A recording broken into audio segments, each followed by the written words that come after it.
Let's say you are engaged by a fashion brand, a new fashion brand, and you should write the marketing text for the landing page of this fashion brand. Now, once again, if we follow a rather simple approach, we could write something like this. So create the marketing text for the landing page of the website of our fashion brand. As you know, this simplified approach can work, but actually, as we learned the concept already, I immediately want to write a more structured prompt. Instead of doing it like this, we will again use some tools, some things we know from the prompt engineering module and from this module already. Therefore, we could start with the role assignment once again. So we tell ChatGPT to be an online marketer and a professional copywriter. And its job is to help online stores to market and sell their products. We then add a specific goal.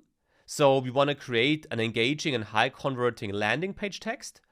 And we want to include some bullet points in here, some constraints, so to say, to make sure ChatGPT or the text ChatGPT generates targets the correct audience and markets the products as good as possible. For this, I prepared the following bullet points already, where I, for example, define the target audience. So we sell stylish clothing for young people between 14 and 21 years. I also define how the company sells the products. So the company uses so-called drops or specific points in time where a new collection is released. We only sell the products online.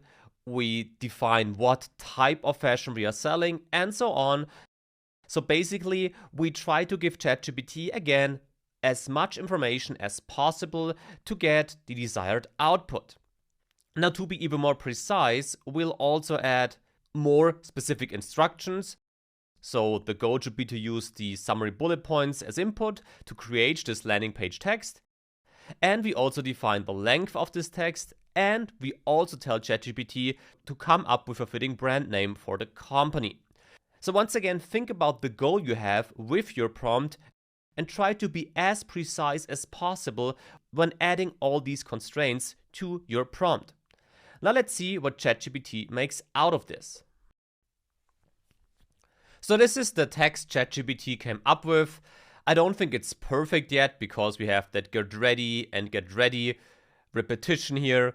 Nevertheless, again, we see that ChatGPT incorporates my constraints. So it targets the audience. Here, the introduction, for example, is obviously not too serious. It's rather written in youth speech, so to say. So it's not a too serious style of attracting the potential customers. And this, again, can be a great starting point. Now, once again, just to be sure, if we would still edit this and now use this simple prompt instead, the output would look a lot different. And as we don't provide any additional information, the content is quite generic. However, I must say that in this case, the inclusion of emojis here, for example, could be good if you want to use this for social media posts, for example. So in this case, the more generic prompt obviously isn't tailored for our purposes, but still, you could also get some interesting features out of this generic prompt. This is obviously the better text. If you want to, you can now ask ChatGPT to include some emojis, for example.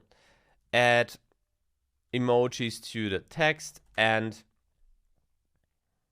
describe the image that should be shown in the background of the landing page.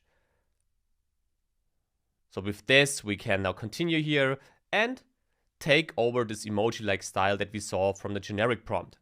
So here we have the updated version now with some emojis and the background image description. So this is how you can use ChatGPT for copywriting. The process, when comparing it to articles, is obviously not that different. The goal here is obviously to show you different application areas for the knowledge you gained in this course. And as we talked about this emoji-like style already, in the next lecture, we'll see how we can use ChatGPT for your social media posts as a copywriter or in general.